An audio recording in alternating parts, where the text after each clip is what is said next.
Teheny do Baba Tilka Maji idi kate bon badaya ajak jion curit. Ona do huyuk kana Baba Tilka Maji do Bihar ponot Bhagalpur honot reya Sultanganj Thanatari re mena Tilokpur atu re 1900 sale reya Februari chando gemid mahit hilok mid nyutuman pargana orak re janam lena. Uni do Murmu paris hore tahe kana. Baba Tilka Maji do gidra khon ge josar tuny गिंडवरी चापा सावते खांडा कपी हुरला एमान तिया हथियार रिया बेभार होय सेणा ले ताहेन बंगा बुरु सेवा देबा हो गिद्रा खन गे अडी जूरे रस्क ताहेन मिद पारगना ओड़ा रे जानम काते हारा बुरु लेनते आज हो ऑक्तो जनी गे बिचार आचार नेल आर अंजम रिया ताके ᱧᱟᱢ लेआ सावते आज हो मजी आर पारगना कमी अड़ी नापाय ते तोराव लेआ दिकू मुसला सावते हिंदू को हम बाबा तिलका मजी दो अड़ी जूर को मना बताव ले दिया किसान होड़ को लगित जहां लेका मन मोहत ताहे कना उनंगे दाया दुलर रेंगेज ओरे चिता दे हो आजा दो ताहे कान ताया ओनाते आज दो अड़ी जूर को मना बतावे ताहे जहां खातिर इन ऑक्तो रे दो बढ़ती कुमड़ू बुकड़ो हो बाको ताहे कना बाबा तिलका मजिया होड़मो दो अड़ी गुलंड कुलठू आर निशण दाड़े गे ताहे कना गिद्रे बेड़ा खन गे उनी दो अड़ी लासे रे ताहे कना हारा जुवन काते दो आको अतु तिलकपुर रिनिज मजी एनाय ओंडे आज बाबाय बंगा तालायन खान गे होड़ होपना अरी लेकाते तिलका गे को मजी के दिया उनी दो पहिल ईस्ट इंडिया कंपनी रिनिज असूल सेता कोआ कोचलन विरोध रे लड़ाई लगित आज धारे पासे रिन जुवन कोय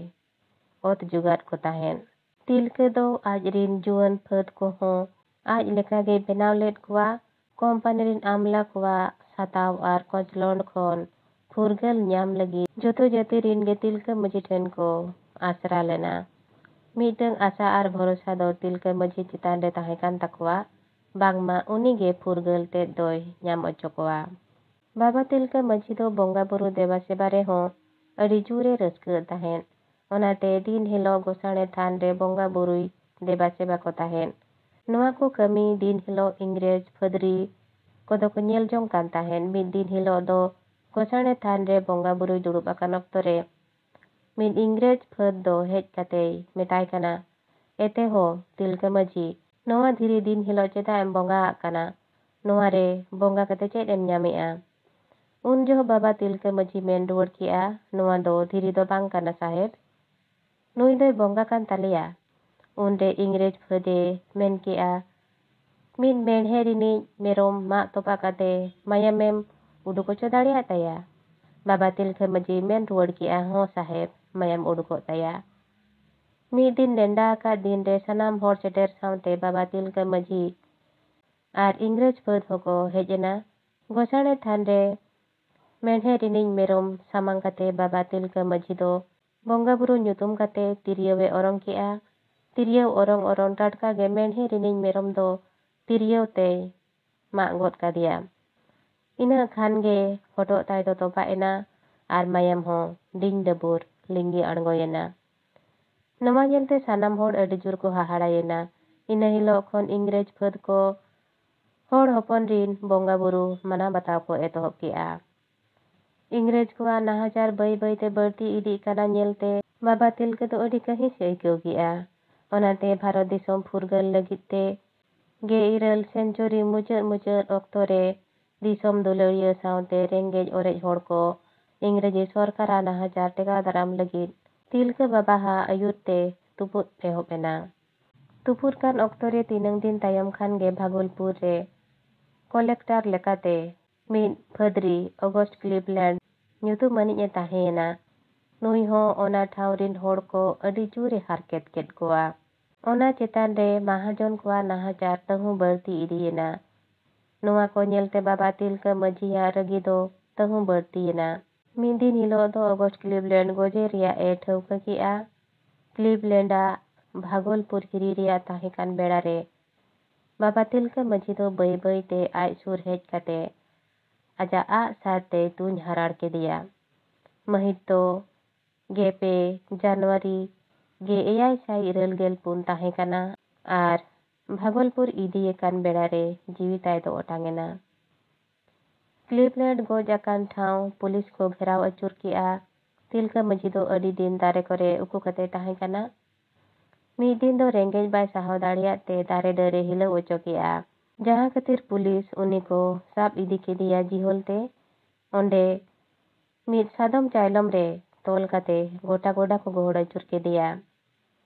एनहो चेद हो बाय चिका लेना नेलते मिन इंग्रेज फदोय मेन किया नुई दो होड़ दोय बांग कना नुई दोय बोंगा कना बेड़ा हसुर कते दो बाय ताहेना छानो आय नोआ कथा इंग्रेज साहेबे बड़ाय केद खान भागलपुर रिया मिन बाड़े दारे रे मिन गेसाय होड़ सामंग रेको पसी गोज के दिया आजा गुजु महामाहित तो बागी मिद जनवरी गे एयाय साई इरल गेल पुन साले ताहे कना जहाँ बाड़े दारे रेको पसी गोज ले दिया ओंडे दो तिलका चौक मेनते को nyutum किया आजा nyutum लेकाते तिलका हाट तिलका बाजार तिलका महल एमान को nyutum आकाआ नोआ को सावते पुइलू गे इरल अगस्त गे आरे साय पुनगेल एयाय साल रे भगलपुर छौक रे आजा मुठन हो बेनाव आकाना